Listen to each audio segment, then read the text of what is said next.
जीव अपनी अंतरिक्ष यात्रा को पूरी करते हुए जब अपने पुण्य के प्रभाव से मानव के शरीर में प्रवेश करता है और जब उसे मानव के रूप में जन्म लेकर के धरती पर आना पड़ता है, तब वो तरह तरह की अपेक्षाओं, तरह तरह के आकर्षणों से पूर्व जन्म के प्रारब्ध के अनुसार व्यथित होता रहता है। और वही वस्तुएं जो बचपन में उसे व्यथित करती रहती हैं, जिससे उसका कोई लगाव नहीं रहता, बड़े हो जाने पर वही उसके लक्ष्य का कारण बन जाती हैं। और फिर जब वो इससे देखता है कि किसी भी प्रकार से शांति नहीं मिलती, तो उसका मन आध्यात्म की ओर बढ़ता चला जाता है। प्रिय दोस्तों, आप लोगों का इस ऑडियो कार्यक्रम में हार्दिक स्वागत है। ऐसे ही प्रेरणादायक संतों के विचार लेकर के हम आते रहेंगे आपके सामने। और आज के इस ऑडियो कार्यक्रम में हमने विवेकानंद जी को चुना है और विवेकानंद जी के संबंध में आपके सामने कुछ बातें कही जाएंगी। विवेकानंद का नाम आप लोग अच्छी तरह जानते ही हैं। विवेकानंद भारत के प्रसिद्ध संतों में से थे, जिन्होंने भारतीय ध्वज को अमेरिका तक लहराया और भारत का वहाँ भी सिक्का जमा इन्हीं के नाते। यह घटना 11 सितंबर 1893 ईस्वी के आसपास की है। सोमवार का दिन था और धर्म जगत के इतिहास में चिरस्मरणीय रहेगा, क्योंकि इसी दिन पूर्व और पश्चिम का मिलन हुआ था।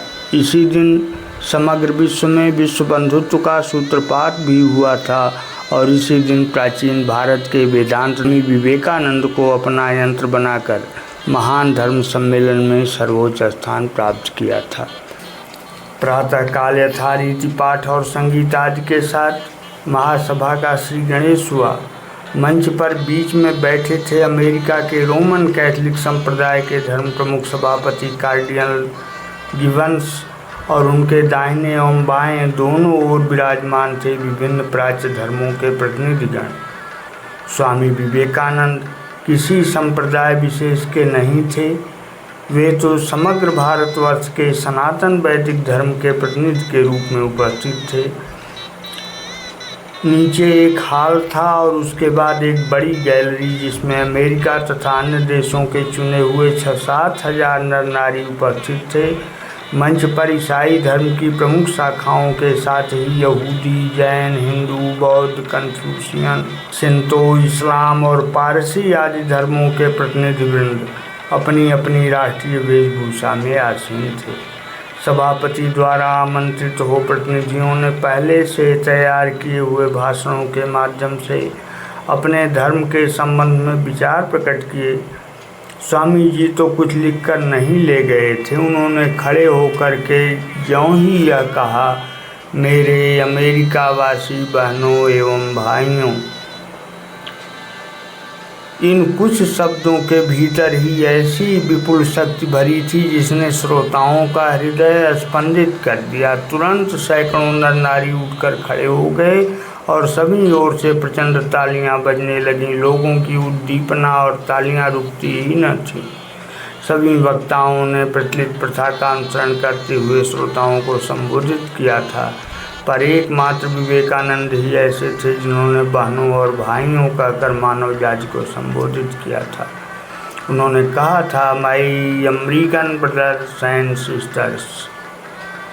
वक्ता के हृदय का भातृभाव सभी के हृदय में प्रविष्ट होकर झंकृत हो उठा।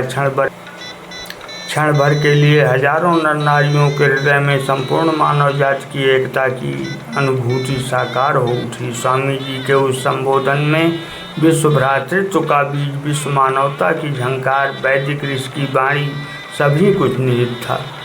सब मनुष्य उन्हीं परमपिता की संतान हैं और आपस में भाई भाई हैं, एक अखंड मानव जाति के घटक हैं। आजकल एक मानव जाति और एक राष्ट्र के गठन की बातें सुनने में आती हैं। इस विश्व मानवता का बीज शिकागो धर्म महासभा में स्वामी विवेकानंद ने ही बोया था।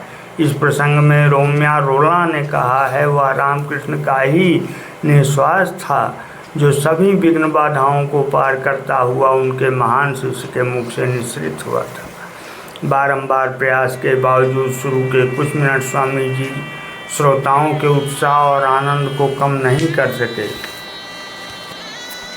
वे अभिभूत होकर खड़े रहे। सभा जब शांत हुई तब उन्होंने अपने कमल नेत्रों से ज्योति छटा बिखेरते हुए गंभीर स्वर में एक छोटा सा भाषण दिया। भारतवर्ष के शाश्वत धर्म और आदर्श की वाणी सुनाई।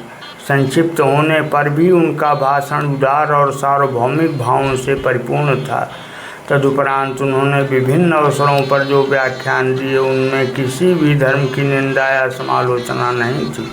उन्होंने किसी भी धर्म को छोटा नहीं कहा। उन्होंने यही कहा, ईसाई को हिंदू या बौद्ध नहीं बनना होगा और न हिंदू अथवा बौद्ध को ईसाई ही, पर हाँ, प्रत्येक धर्म की अपनी स्वतंत्रता और वैशिष्ट्य को बनाए रखकर दूसरे धर्मों का भाव ग्रहण करते हुए क्रमशः उन्नत होना होगा।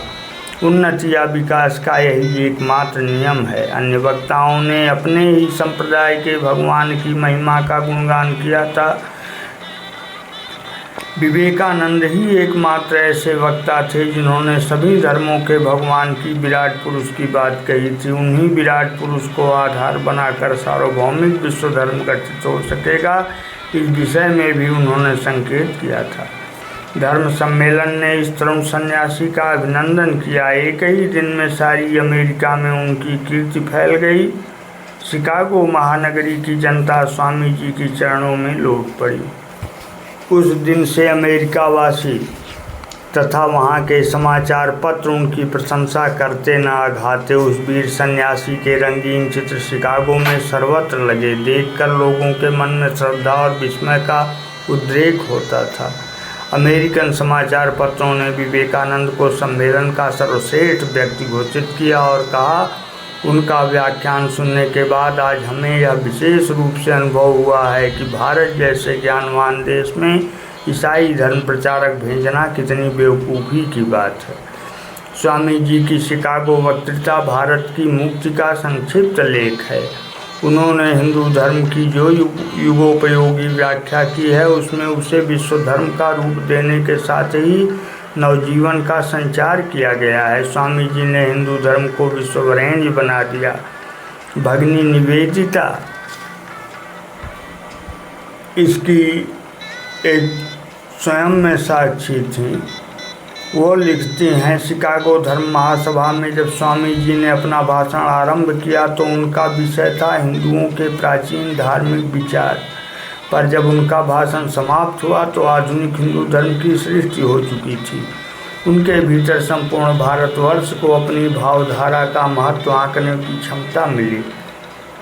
भारत की धर्म चेतना ने उनके द्वारा पश्चिम में अपने आप को प्रकाशित किया। 27 सितंबर को धर्म महासभा के अंतिम दिन मानव गौरव के अंतिम शिखर पर खड़े होकर उन्होंने कहा, इस धर्म महासभा ने यदि जगत को कुछ दिखाया है तो वह यही कि पवित्रता, शुद्धता और दयाशीलता किसी एक विशेष संप्रदाय की संपत्ति नहीं है तथा प्रत्येक धर्म में महान और सच्चरित्र नर नारियों का जन्म हुआ है। इस प्रमाण के होते हुए भी यदि कोई स्वप्न देखे कि अन्य सभी धर्म लुप्त हो जाएंगे और एकमात्र उसी का धर्म बचा रहेगा तो मुझे उस पर दया आती है। मैं उसके लिए बहुत दुखी हूँ। मैं यह स्पष्ट रूप से कहता हूँ कि शीघ्र ही हम देखेंगे कि सारे प्रतिरोधों के होने पर भी हर एक धर्म की पताका पर लिखा होगा, युद्ध नहीं सहायता, विनाश नहीं ग्रहण, मतभेद और कलह नहीं मिलन और शांति। विवेकानंद के इन वाक्यों का बड़ा ही महत्वपूर्ण परिणाम हुआ। उन्होंने वेदांत की सार्वभौमिक वाणी का प्रचार किया था जिसके फलस्वरूप आर्य धर्म, आर्य जाति और आर्य भूमि संसार की नज़रों में पूजनीय हो गई। हिंदू जात पर दलित है पर घृणित नहीं। दीन दुखी होने पर भी बहुमूल्य पारमार्थिक संपत्ति की अधिकारिणी है। और धर्म के क्षेत्र में जादू जगत गुरु होने के योग्य है। अनेक शताब्दियों के बाद विवेकानंद ने हिंदू जाति को अपनी मर्यादा का बोध कराया। हिंदू धर्म का घृणा और अपमान के पंख से उद्धार कर उसे विश्व सभा में अति उच्च आसन पर विराजमान कराया। विवेकानंद की विजय पर सारे भारत में उल्लास की लहर फैल गई। दीनता और लांछना से दबी भारत भूमि में मानव आनंद की सरिता प्रवाहित होने लगी।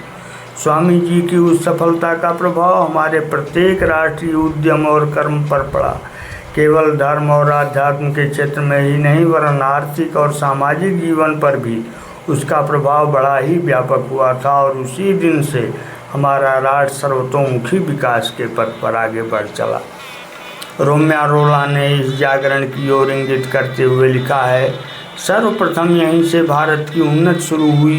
उसी दिन से इस दीर्घकाय कुंभकर्ण की नींद टूटने लगी। विवेकानंद के निधन के 3 साल बाद नई पीढ़ी ने जो बंगाल का विप्लव तथा तिलक एवं गांधी का आंदोलन शुरू होते हुए देखा, वह तथा आज के भारत के संगठित जन आंदोलन विवेकानंद के ही सशक्त आह्वान का फल है। स्वामी विवेकानंद भारतीय जन जागरण के ऋत्विक हैं, स्वाधीनता संग्राम के अग्रदूत हैं।